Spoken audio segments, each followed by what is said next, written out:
Gabby, I love you.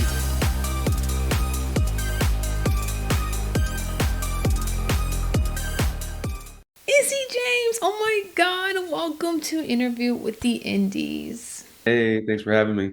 No problem. Thank you so much for being here.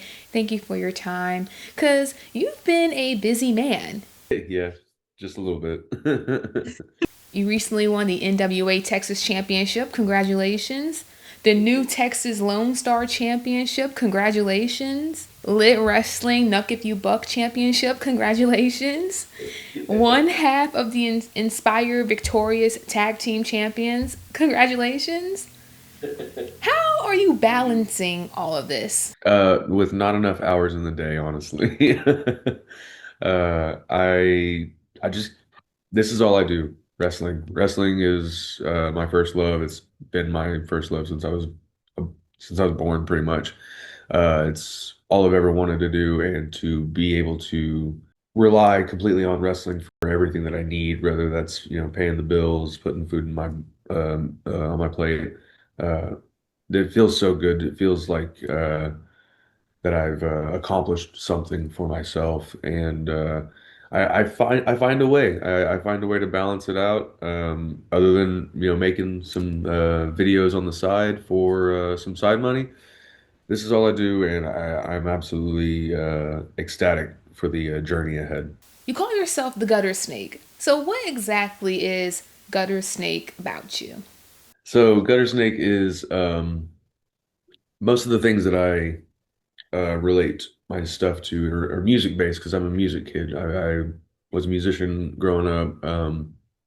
I played bass, and I did screaming in some metal bands.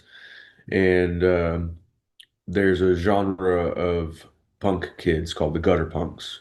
And those are, the street urchin kind of kids. They're like the back alley kids, the um, the the people that people usually don't want around.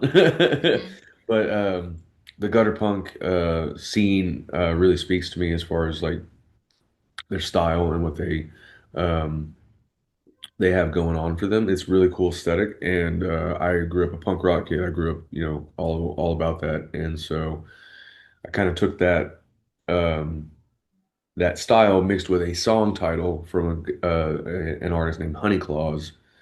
Um, and the song is Gutter Snake, and so I mixed the two, and that's where Gutter Snake comes from. But as far as what makes me a Gutter Snake, I grew up in the streets of Dallas and up here in Houston. Like I go to the concerts, I'm in the mosh pit, like I'm a grimy kid. I wanted to lead into, as someone who grew up in Texas and made your career in Texas wrestling, how does it feel or what does it mean to you to be the first NWA Texas champion? Means a lot, considering that I spent 15 years in Texas. There's been times where I could have moved to New Jersey or Philly to chase other um, opportunities that were offered. But for whatever reason, those things didn't pan out, or I chose not to go. And I just kind of stuck around, and I heard a lot, get out of Texas, get out of Texas. And I have. I've been, to London twice. I've been to Colombia. I've got Japan coming up in a few months. Not only do I get out of the state, but I try to get out of the country as well. So uh, I feel like in the 15 years of being in the Texas scene, though, I went from being this misfit who probably shouldn't have ever been in wrestling to being a staple in the state, someone who people are is known to be reliable, known to always be at different shows or put on quality matches. And then I became, I guess the veteran around here. But for me, it means so much because I grew up at the Sportatorium as a kid. And I got to see WCCW. I got to see the Global Wrestling Federation days. It was one of the it honestly set my life up from that point forward. Like my mom was apparently was going to the Sportatorium while she was pregnant with me. So like I was like it's been in my life. It is my life. Like Texas wrestling is my heart and my soul, and like that's why I think I stayed so long was because I felt like this there was something in me as far as like a childhood want or a childhood goal that I wanted to do to accomplish, and that would be even if one day I do leave, which will happen, I'm sure. Um, I want to go down in Texas wrestling history as someone who did something and left their mark on the state. I'm sure you're already that person. I'm su- so, what sets Texas wrestling apart from other areas? So for the longest time, I've heard Texas wrestling is the black hole of indie wrestling, and for a long time, Texas didn't really have much, but we had a lot of good talent. We just didn't have the eyes on us that we do now. Like we have eyes on places like New Texas, like the NWA Texas stuff like TSW and Dog Pound Championship Wrestling. We also have Inspire's really popular, VIP's doing really well. MPX is a weekly show on YouTube. Like there's so many shows now that are visible to people that didn't get to see what we were doing, and there's there I, for some reason I feel like Texas wrestlers in like the southern states tend to do things differently. Like we have like a lot of the guys around here incorporate that old school style or that old school upbringing, if you will, when it comes to like learning the sport. But I feel like we've found a way to blend the East Coast style, the lucha style, because we have a lot of lucha shows down in South Texas and even in North Texas. But like we found a way to blend TV wrestling with lucha, with East Coast, with West Coast. And I feel like because we have a lot of talent getting out of Texas and going and doing those things, a lot of those people want to come here to wrestle with us because they want to know exactly what you're asking, what makes us different. And I think we just work so hard to get seen, even though we know we're not going to be seen by so many people, but we love what we do. And if you can survive 20 minutes in the Texas heat doing a match, you can survive anything anywhere. Do you compare Texas heat to Louisiana heat? It's where I live is similar in a way because it's Houston, so it's still got that like it's still muggy and got the humidity and everything. Louisiana, I know whenever I'm there in the summer, it is so hot. But Sunday at New Texas, the show was so hot, people were throwing up backstage. One of the refs almost passed out during the match. It was rough. It was a rough day. Reminder: you gotta stay hydrated. But of course, if you're wrestling, you don't want to drink too much water or anything, I've definitely had that issue. So 15 years in the business in the area. Can you get a little bit more in depth into the evolution of Texas wrestling from your point of view? So with Texas wrestling, like whenever I came into the scene, it was 2010, and uh, there was when I was a kid, there was the WCCW and Global, and then it kind of had like a gap of like not really much going on, at least not to my family's knowledge. And then when I was in my teens, we figured out that there was a show called PCW just up the road in our hometown, and so we started going to PCW. That's where I saw guys like Tim Storm, Lance Hoyt came from PCW. I believe AJ Styles worked there a few times. I actually got to see Sabu live there one time. And then there was a place in Denton called XCW, which was really popular. It was on TV all the time. But around the time I broke in, like those two shows stopped. There was nothing going on. There was like I believe there was IHWE, which is David Fuller's show, and that was kind of like still kind of doing some shows every now and then, but there wasn't much going on and not much being seen. So in 2010, I started with a company called MPX. It is now owned and operated by Athena and her husband Matthew Palmer and another shareholder. But they run a weekly episodic show, and they are out of Dallas. There's a lot of shows now that weren't around. I honestly think that the current crop of shows and the crop of talent that we have are possibly like the best talent we've ever had as far as skill, capability, seeking opportunity, always being hungry and wanting to learn how to be better. But overall, their locker room etiquette is just uh, so refreshing. This current crop of guys and girls, and in the past, locker room etiquette may have not been so great. But one thing I always wanted to make sure that it was like a motto that I put forth in my head whenever I started in wrestling was that I wanted to make the scene better than I found it. And so I think right now the evolution of this state has not only seen a an uptick in, social media views or, streaming live shows. We have a lot of those now, but we've also had a very good evolution as far as just the mentality in the performers here.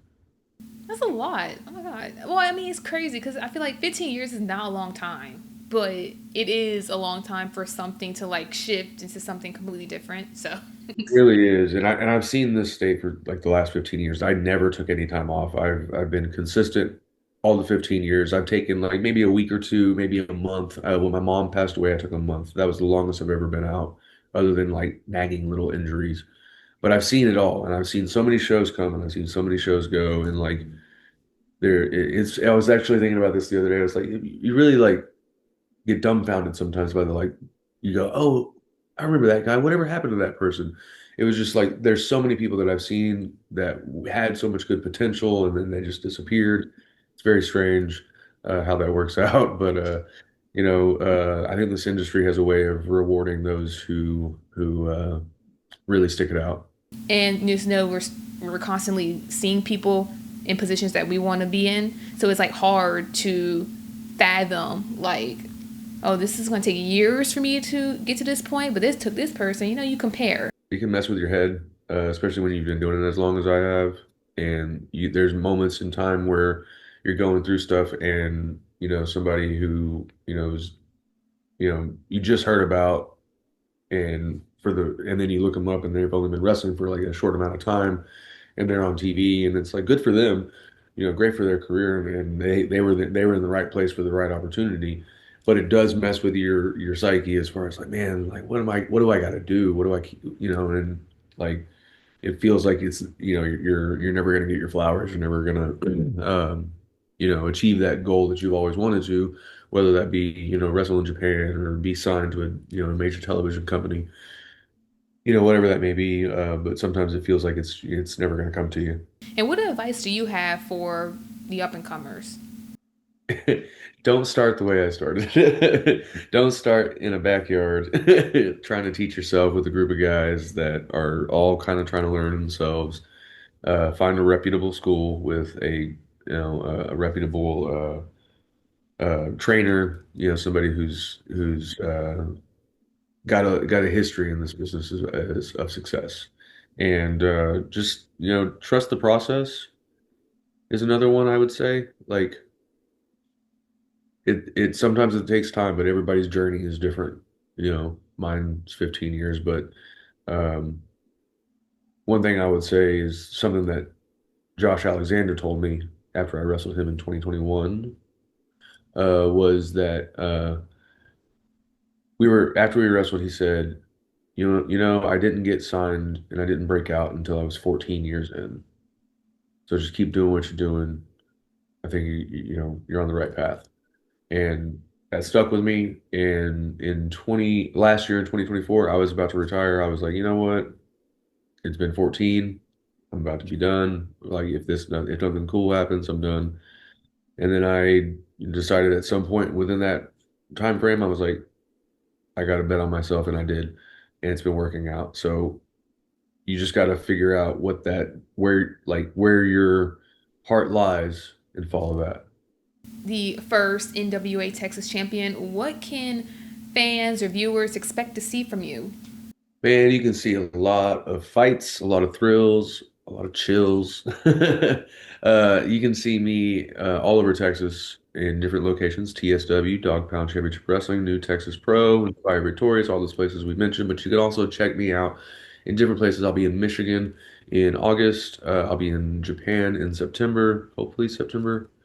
That kind of changes sometimes, but you can see me all over the place. But you can also make sure that when you do see me, you're going to see a rock and roll show. So the moment I walk through the curtain, I am guns blazing, fireworks going off. Like I'm just high energy from the start of the bell to the end of the bell. From a veteran standpoint, who are some indie talent, some young indie talent that people should, look out for? Ooh, that's a good question. Right now, he's already popping off. He's getting around. Danny O'Ryan is probably like I call myself the best in Texas, but that dude's probably the best that we got around here. Dude's amazing. He just won one of the tournaments we had for the Texas Eight. He's got a bright future ahead of him. So please be on the lookout for Danny O'Ryan.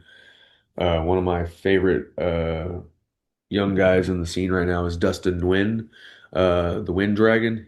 Just came back from an ankle injury, and he is the like he is so much heart and determination for this business and so much love. It's unmatched.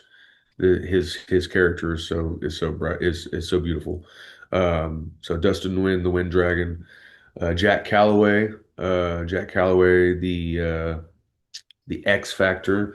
He is he's got also a bright future. So Jack, Dustin, Danny O'Ryan, man, there's so many other guys that we have so much talent here. Exodus Prime, uh, Barrett Brown, I think he's been wrestling as long as I have, but he is just one of the most probably the best guy you've never heard of. Like if you've never heard of Barrett Brown, you'll be so treated when you finally watch his stuff. But I got to give like props to also Ollie Summers because that kid is gotten in a full body transformation. Yeah, those would be some of the guys I would say. You have this segment called Six Songs with Izzy James. You want to get into that? Like, tell me more. When it comes to like social media, I'm not very good at it. Like I have it, I've had it for years, but for some reason I just can't crack the algorithm, and I refuse to pay for followers and all that kind of stuff. So I was like, man, I kind of need something to put on my Instagram page that's different than what I'm seeing from everybody else. You know, a lot of guys put out, workout videos or, different like little segments. And then I remember the Being the Elite, that YouTube show. It was, super popular. And, I'm a filmmaker. I just graduated from college with an associate's in filmmaking. And as a creative, I wanted to do something that was unique to me. And as a music person, I was like, hey, my character's based in music, my past is in music. Everyone loves music. Why not talk about it? And it's unique to myself. So I started doing 6 songs. And it was the first one I started doing it on my TikTok really, and it didn't really get any views. But I also didn't really put any kind of production into it. And when I switched over to doing it on Instagram, I started doing more production on it, like logos, captions, camera cuts. Even if it's one camera, I'm still, finding a way to cut through it. And I started doing it with like Heath Slater, EC3, Calvin Tankman, Maya World, so many different people. Recently, the latest one was Mercedes Martinez, and um, I remember I was who was I doing one with? I was doing one with Kevin Knight from New Japan, who's now in AEW. And he said, "Man, keep doing that because that's unique. You're gonna get seen just from that." And I was like, okay, hell yeah. So I kept doing it and I took note of that. And so I did that and I approached EC3 to do it. And I was like, man, he's not going to want to do this. EC3 is going to be like, "Psh, I don't want to talk about that. What are you talking about?" He was the nicest guy. He was so like, and he was so funny to talk to. That was one of my favorite interviews for 6 songs. But I love music and I think people connect through music and I think it transcends, archetypes as far as, this person's, goth or this person's, punk or, this person's a nerd or this person's a jock, people can like connect through music and I think it's something that we can all share. Favorite artist? But growing up, I grew up on classic rock. and my parents played country all the time. I hate country music. I can't stand country music. It's not my thing. But my favorite band growing up and still is Kiss. I grew up a big Kiss fan. Um, and as I got older, I got more into punk and heavy metal. If I was to say who I would say my current lineup of like my top five, probably Slipknot's one of them. Under Oath, which is a punk slash metalcore band, and then I do enjoy rap and hip hop, so I got to go with my guy Conscience, who I've been just hot like playing him. Like if it was a record, it'd be burned. There'd be a hole burned into it. I've been playing his stuff so much. And Aurora Wave, which is really cool. It's like a ska punk slash reggaeton mix. It's really cool. I play that stuff all the time. And then man, probably some Anti-Flag because I gotta have the anti-political music going. So have you always been into filmmaking? I got into filmmaking like when I was in high school. In order to get out of gym class, I got into the editing class, the video editing class because I played football in middle school and I moved from one side of town to the other side of town, and I didn't know anybody in that school, so I didn't feel comfortable, I guess, going into their football program. And so I was intrigued with the idea because I'm asthmatic and I didn't think I was really much of an athlete. I was like, I really don't want to do gym class, and this audio video class is a gym credit, so I can go do that and not be in gym class and still get a gym credit. I was like, this is the best deal for 4 years. I'll do that. And then I fell in love with it. I fell in love with video editing. Like I did it in high school, took some time away from it in my 20s, and then like around COVID, I started doing little skits with my character when I was the unholy Isaiah James, and my wife was one of my she was my manager slash valet, and so like we started doing skits for COVID times because we didn't really have anything to do. And I was like, I want to go back to school for this, and so I did, and that's kind of how I got back into it. I've never really been like a huge movie person, but like the movies I do love, nobody really likes. The movies I love are like the bad movies, like Toxic Avenger, like purposefully bad. So I get made fun of like that in school. And what are some of those movies? Toxic Avenger, Bunraku, um, Grandma's Boy, which is like a cult classic, but it was like people didn't really like mess with it too much. But now it's like loved. Um, some of those, and there's another one I have, Hobo with a Shotgun. Just the weirdest movies you could probably find. Okay, you're a cat dad. Yep. How many cats do you have? This is George. He is my youngest, and he's my current only boy. Back in March, we lost one of our cats. So we have three at this point. We had four, but we have three. Now we have George, Yobi, and Gigi. Prior to that, we had with Meowkles around. That was our fourth, and he was named after Shawn Michaels, so I named him Shawn Meowkles. Uh, George is actually named after George the Animal Steel. The other two, the girls are my wife's cats, so they didn't have wrestling names when we got together. Oh, When I was growing up, like we had a cat when I was young, and then I think it ran away or it passed away, and then we got a dog, and it tore up the floor at our apartment that we were living in when I was a kid, and it like when it tore up the floor or the carpet, it tore up the wiring for the alarm system. So my dad was like, "No more dogs." And so we got cats from that point forward, and I've just always had cats. It was just that was the animal that we had in my house, and I had like a turtle when I was a kid, but lizards too, but always had cats. And as I got into being an adult, I've kind of always been a person who is on the go. Whether that like before I was in wrestling, I was touring in bands and with in music, so I was constantly gone. Um, so it just was a little bit easier to have a cat because like they're kind of self-reliant.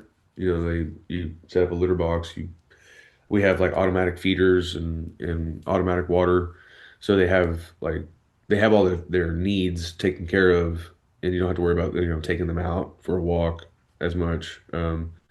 We do let our cats out on the balcony in our apartment, so they get some sunlight and stuff. But yeah, it was just kind of always been cats. And my wife, she had two cats when we got together, but she had dogs growing up too. So um, when I have never been like anti-dog. I was just never like, it's not really my thing. But now that I've had dogs in my life because of my wife's family, um, I now want a dog, especially a little pug, because I think they're the cutest. They're the ugliest dog, but they're the cutest at the same time. My friend Soda Pop has one, and he said when mine has puppies, you get the first girl. I was like, bet, give me that one. Aw, that's cute. Awesome, awesome. Well, thank you so much for being here. It was great having you on. Thank you for having me. I really appreciate it. Just, plug the Instagram, Izzy James underscore PW. That's on Instagram. That's on X. I think it's on YouTube as well. Um, you can also check out my video editing page on Instagram. It's at shuttersnake.films. It's where I do highlight reels for wrestlers. I also do short films for wrestlers, like Stray Dog. I did one for Barrett Brown. Currently got a documentary about to come out for Matthew Palmer. So I do other things as a creative. I love getting my editing chops up. So hopefully that helps me get some people to hear about what I do as far as video work. But yeah, and if you want to check out where I'm going next, you can just follow one of those pages because I'm posting my tours all the time.